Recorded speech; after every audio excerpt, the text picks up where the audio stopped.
Good afternoon, everyone, and thank you for coming today. As Anne mentioned, my name is Grace, and I'm a reference officer at the National Archives. Today, I will focus on World War I records, what records you can find at the archives, how to find them on our public database record search. I'll also tell you about other defence-related records we've got apart from the service records. I'll also tell you about our Discovering ANZAC website, as well as a volunteer project we have that's called Project Albany. So, what is the National Archives? So, consisting of more than 40 million items, the National Archives collection mainly documents Australian government activities since Federation in 1901. Most of our records are files of documents, but our collection also includes posters, plans, films, sound recordings, videotapes, digital records, as well as many photographs. It is important to remember that not everything that's created by a government agency becomes the National Archives. The type of records that we keep are those deemed worthy of permanent retention, and these include service dossiers, naturalisation records, records of royal commissions, Indigenous affairs, passenger arrivals, and more recently, census records. It is also one of the responsibilities of the archives to ensure that valuable Commonwealth Government records are identified and preserved, and that they aren't damaged, lost, or destroyed through carelessness, error, or improper handling. So that means we're responsible for the storage of these items, as well as ensuring that we provide access to agencies and the public for current and future generations. Our collection is invaluable because it holds a great deal and it explains us as a nation and how we have become the Australia of today, culturally, politically, and in many other ways. Our collection provides accountability for the decisions made by our government of the day. So, defence was one of the first functions to be passed from the Australian government in 1901. Until then, responsibility for defence rested with one of the 6 colonies. The National Archives holdings on defence date largely from 1901, but include some colonial records such as those from the Boer War. Though our collection of defence-related records is vast, it does not include all defence-related records created by the Australian government. The Australian War Memorial, for example, holds most of the operational records of war. Within the NAA collection, we have service records, administration records, which looks about how the defence of Australia was managed, created by agencies including the Department of Defence. Between the Army, Air Force and Navy, NAA has over 1,000 series of records relating to military forces, and most collections can be identified using Record Search, our online database. Our records cover conflicts from the Boer War to Vietnam. Our collection also includes about 17,000 films created and collected by the Australian Army, the Royal Australian Navy, the Royal Australian Air Force, the Department of Defence, and the Department of Veterans Affairs. These films cover topics including newsreels, publicity films, which show aspects of officer training, or detail the responsibilities and status of soldiers who are serving, and there's often some recruitment films and training films. So records of Australian servicemen and women who served in World War I in the 1st Australian Imperial Force, as I've mentioned, are preserved with the National Archives. The collection of 1st Australian Infantry personnel dossiers include records of the 1st Australian Imperial Force, the Australian Flying Corps, the Australian Naval and Military Expeditionary Force, the Royal Australian Naval Bridging Team, the Australian Army Nursing Service, home or depot units for personnel who served here, as well as non-combatants such as artists, photographers, chaplains and historians. So what can you expect to find in a World War I record? So they should all have what's called an attestation paper, and that's normally completed by the person on enlistment, and it will typically give the next of kin, employment details, marital status, age, place of birth and physical description. Sorry, I've caught a terrible cold. We also have in those documents service and casualty forms, and this form, commonly known as a B103 form, will show movements and transfers between units. promotions, when and how the soldier was injured, and where treatment was received. They'll also contain military correspondence, which is often between the Department of Defence and the soldier's next of kin, and can include notification of wounds or death, awards and medals that were received, and questions about the whereabouts of the service person. Defence records do not contain detailed information about actions and battles that the person may have been involved in, nor do they contain a day-by-day account of their service.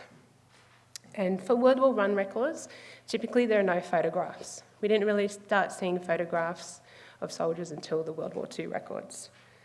So to find out more about what you can expect to find, I recommend you look at our fact sheets on our websites. We have ones for World War I and World War II. So here is an example of the attestation paper. And this one is of John Simpson. And so here we learn that he was born in South Shield, England. He enlisted at the age of 22. He lists his mother, Sarah Kirkpatrick, as his next of kin, or failing being able to reach her, he lists his mother, Annie Simpson. As mentioned, for military correspondence, it often occurs between the Department of Defence and the soldier's next of kin. I will read out an example now of what you may find in correspondence papers, and this letter is sent from Frank Kennedy from the Returned Services League of Australia to the Deputy Secretary of the Ministry of Defence in March 1967. And it reads, "Dear Mr. Long, many thanks for your letter of the 17th of March and copy of the Prime Minister's statement regarding the issue of the ANZAC medallion and lapel badge. I have sent the information to as many old ANZACs that I know are still with us. There is one particular next of kin who will be applying for the medallion. It is the sister of Simpson, the man with the donkey. I met her on the 50th anniversary in London. When she asked me if I knew her brother, I was pleased to tell her that I had met him many times after the landing. My duties were similar to his, being in charge of the stretcher bearers. Simo and I often passed each other on our missions of mercy. Perhaps something could be arranged to have the medallion specially presented to her at Australia House. You may like to consider this suggestion to the Secretary and Department of the Army for his consideration. What I had in mind was, if I could get the sister, Mrs. Anne Simpson Peterson, to attend the reunion at Australia House on Anzac Day at 3 p.m, it could be presented to her there." So the last pieces of correspondence in his file revealed to us that the medallion did not arrive in time and that Anne was unable to visit Australia to even attend the ceremony. So here we have a service and casualty form. And as I mentioned before, it will include promotions, transfers, and any casualties or injuries that occur during active service. And it will also include the place and the date the activity occurred. So again, this is John Simpson's one. And here we learn he enlisted on the 25th of August and that he was killed in action in Gallipoli on the 19th of May 1915. One of the comments reads, "Special mention in divisional orders for acts of gallantry of valuable service during the period 25th of April to May 5th. Over the page, we find that he was buried on the Hillside Cemetery at Anzac Cove." So when you search for a World War I record on our website, this is what the list will come up. This is what the list looks like when you do a search. So when we've got this sort of, what I've highlighted in red for you, the sort of notes pages, that means that record's been digitised. And almost all of the World War I service records have been digitised, and so they're available online for our website for free. So the easiest way to find a record is, of course, to go to our website and to run a search through Search the Collection. I recommend you to search using a person's surname, and if you know their service number. If you're not sure of their service number, you can obtain this from Nominal rolls, and most of those are just on the internet. So just do a simple search for World War I nominal rolls, and then you can do a search to obtain that information. So when you've found a record, this is what the page will come up looking like. And so again, you'll see up on the left-hand side, it'll say View Digital Copy. and this is a copy of a record that's available online. So most of the records for service persons are located in Canberra, so short of going up to Canberra, because we don't transfer records between offices. So the best way is to view the copy online, and if there's ever a record that you're interested in viewing that's not available online, you can pay to get the record put online. So as I mentioned when I started, National Archives isn't the only place to look for records relating to service persons. The State Library, for example, have war diaries, and there are a lot of places that contain information that wasn't suited to be held by the National Archives. So the War Memorial is one place that may help you piece together your stories of your ancestors. And so an example I'll go through is we have the service records of a nurse, Nellie Constance Morris, and from her service record, we learn that she was appointed head sister in June 1917 and that she served overseas in Egypt and France. She was awarded the Royal Red Cross in recognition of her valuable services with the armies in France and Flanders. We also discover that later on she made a claim for repatriation benefits and that she lost her brass badge that was awarded to her as it had fallen out of her coat on the 27th of May 1941. We were also able to learn from the same file that a duplicate badge was issued to her in June after the Returned Sailors, Soldiers and Airmen's Imperial League of Australia contacted the officer in charge of base records in Canberra. The Australian War Memorial gives us a deeper insight. It tells us she was the 7th of 11 children. She enlisted in the AIF at the outbreak of the war, as did 4 of her brothers. She was appointed head sister, and from Egypt she was sent to hospitals in Britain and France. The site confirms for us that she was awarded the Royal Red Cross, 2nd class, for valuable services.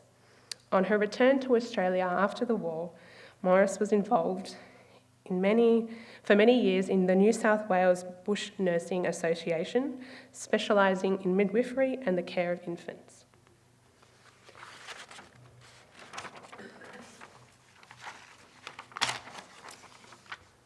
So NAA has war badges. They're another one of our most popular records. And for World War I, we have war badges relating to Discharged Returned Soldiers Badge, the King's Silver War Badge, Mother and Widows Badges, Volunteer Home Services Badges, and the Volunteer Medically Unfit Badge. So for us to complete a search for you, we need to know the number that's on the back of the badge, what type of a badge it was, and which war it was awarded.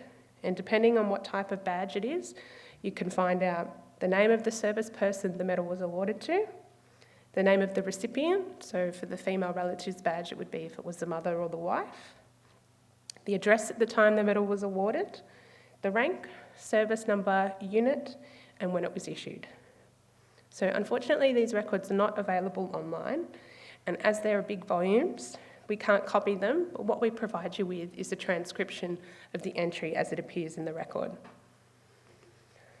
So other records that we have in the Melbourne office are personal case files from World War I. We have troop ship passenger rolls. As I discussed, we've got the registers of medals and badges for World War I as well as World War II. We've got pay ledger cards of ex-servicemen who returned to Australia, and we have pay ledger cards of ex-servicemen who were killed or presumed missing in action. And we also have bills of deceased members of the military forces, and that last series there is digitised and available online. So Project Albany is a Commonwealth-funded project that's currently underway in most NAA state and territory offices, and this project will see the data entry of all World War I Department of Veteran Affairs files, repatriation records that are held in NAA custody, start to be itemised and appear on our website. Further to this, the repatriation records of those who left in the first convoy to leave Albany, Western Australia, for the Middle East on the 1st of November 1914 are being digitised and made available to view online. In the Melbourne office, a partnership with Public Record Office Victoria's volunteer program, We've got them working on checking the files for us. They do data entry, they prepare the files, and as mentioned, for those who left on Albany, we're digitising those files. So Discovering ANZACs is a website that National Archives set up in partnership with Archives New Zealand. The Australian and New Zealand contribution to World War I extends beyond the shores of Gallipoli in April 1915. Back home and abroad, ordinary people were mobilised by the war effort and crossed paths with government.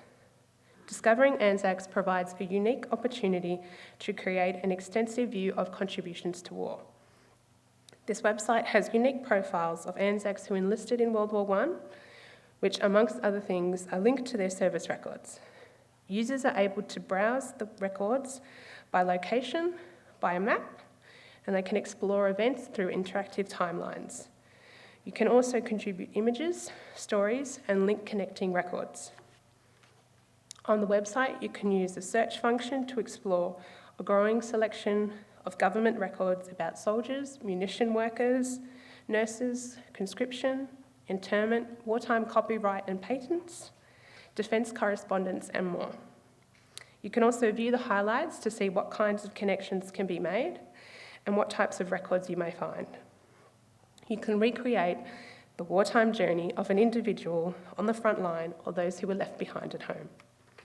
Discovering ANZACs contains original records from the Australian Imperial Force, the Australian Naval and Military Exhibition Force, the Royal Australian Navy, the Australian Flying Corps, the Australian Army Nursing Service, depot unit personnel.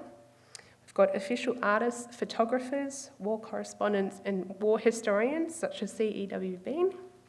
There's also records relating to internees, munition workers, and we've also got records for Boer War services from New Zealand.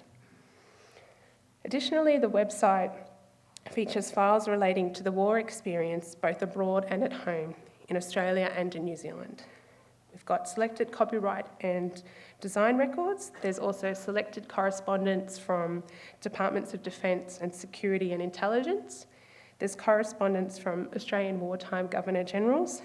There's Acts of Parliament, letters. There's also protester material and clippings on conscription, diaries, and records of the Chief Censor. So what can you expect to find? There should be service records. You can get related records like repatriation files. There'll be a timeline, which is often taken from the service record. There may be a story if somebody's contributed a story. There'll be a list of the medals that were awarded. Next of kin, there should be a map which will include place of birth, place of enlistment, and a place of death if known, and there will be a burial site if killed in action. So this is just a couple of shots of the Discovering ANZAC website. So as I mentioned, you can click on the map to view the place of birth and place of enlistment, and you can also contribute to the website by adding stories and photographs. It's these additions by researchers that help create a richer picture of the lives of those who served. The most recent contributions are displayed on the homepage, and all contributions to Discovering ANZACs are searchable, which makes it really easy for other users to find user-generated content. So what I'll do now is I'll take you to the website so you can get a feel. So this service person here, he's the the gentleman of the Discovering ANZACs page. So his photo appears with all of our Discovering ANZAC promotional material. And so what we can see, what I think is a really good example here is the timeline for John. So we can see when he was born.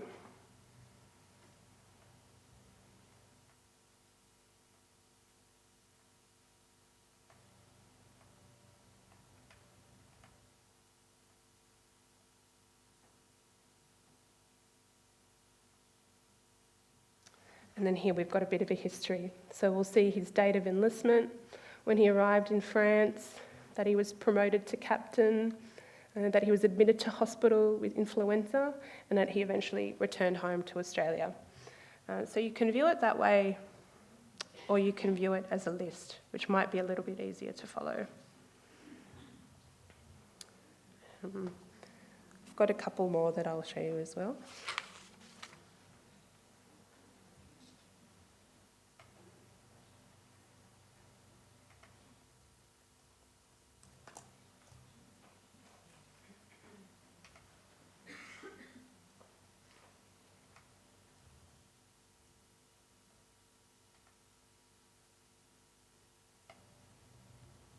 So here we have Herbert, and so you'll see his service record is off to the right here. And then further down we have related records. And so this particular record here is from the National Archives collection, and it's his application for literary and dramatic copyright. So he was an author. And so this record's been digitised and made available online. So you can view it through the Discovering ANZACs website, or if you wanted to order a copy for yourself, you can order the record and it'll redirect you to the National Archives webpage, and then you could just request a copy. And the last one I'll show you, which I think is really great, it's got a lot of user-generated content.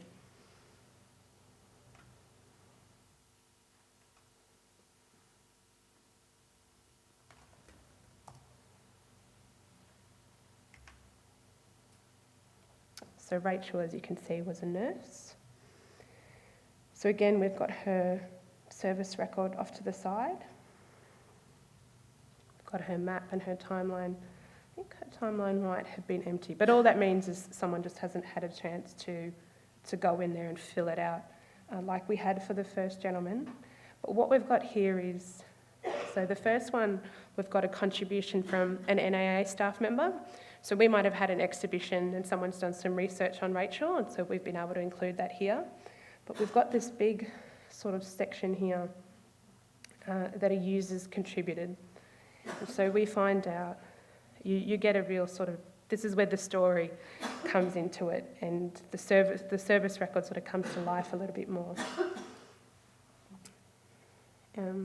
So you find out that she was, during an air raid, she was severely wounded when shrapnel from a bomb lodged in her lung. For her courage and gallantry during the raid, Pratt was promoted to sister the very next day and awarded the military medal, becoming one of only 7 Australian nurses to win this award. And so the person has also really helpfully included the bibliography about where she got all her information from. Another useful thing that we've started doing in sync with the Project Albany digitisation and indexing project is including where we've got the repatriation records. So sorry, I was a bit quick there. I'll go back. So just under other web links, the first couple are sort of from the Australian War Memorial, then there's a couple more from National Archives, and then they've got these ones at the bottom, and it actually links straight to the digital copy of her repatriation record.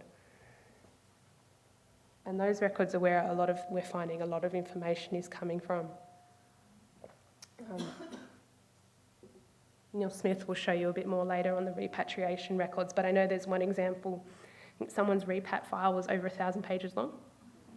So there's definitely a lot more to the story, and you learn a lot more about what life was like for them when they came back. So that's our Discovering ANZACs page there.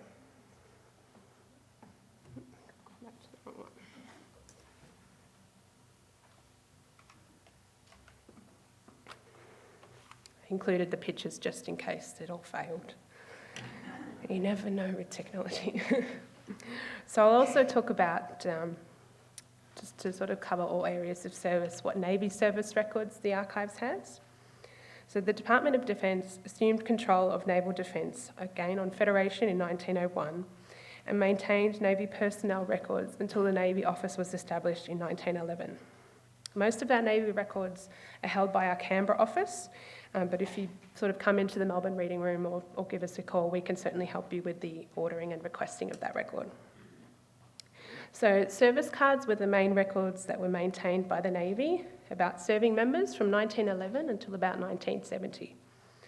These cards provide a summary of service, including postings, promotions, awards and personal details, including next of kin, and these were added to the member's file over their life in the Navy. The cards were maintained for service in the Royal Australian Navy, the Royal Women's Royal Association Navy Service, the Naval Reserve, the Naval Volunteer Reserve, and the Naval Nursing Service, as well as Naval Dockyard Police, members enlisted or who were out on loan, and reservists who voluntarily served for continuous periods of 28 days or more. So we also have confidential reports on naval officers, and these date from about 1912, and they were an annual report on an officer's performance and suitability for promotion. As some of this information may be personally sensitive, confidentiality reports are not always available for public access. And I'll also mention that these records generally do not contain as much information as a World War I service record, as these ones are generally no more than 2 or 3 pages long. So the RAF didn't come into existence as its own sort of separate entity until 1921. So prior to this, they were the Australian Flying Corps, and they were therefore administered by the Army. So when you search for these records, they'll be found in B2455. RAF records entail the service history of enlisted RAF personnel. The records are arranged numerically by service number, and they containing various RAF forms, cards and correspondence. Information includes enlistment, personal records of service for airmen, medical history, and discharge information. The files may contain records relating to contact between the holding office and RAF members, or their descendants or interested parties after the member left the service. So are all records publicly available through the archives? Yes, no. Records created after 1989 are in what we call the closed period. So we can only release records to the public once they've reached a certain age. So anything that was created 1989 or earlier, you can access through the archives. Anything after this date, you would have to apply for freedom of information through the agency that you're interested in. So prior to releasing records that, when you do a search on our website, if you ever see it come up as not yet examined, that's fairly common for our records. And so they just have to go through a process that we call access examination. And that's just to make sure there's nothing highly personal or any sort of state secrets, security secrets that, we don't want sort of common knowledge. So that's a standard practice that all of our records will go through. And so they need to be cleared for public access before they can be viewed or before you get a chance to purchase copies. So how to contact us? We have reading rooms in every state and territory. Our holdings across the country cover over 330 shelf kilometres of records, with approximately only 20% available to be viewed online.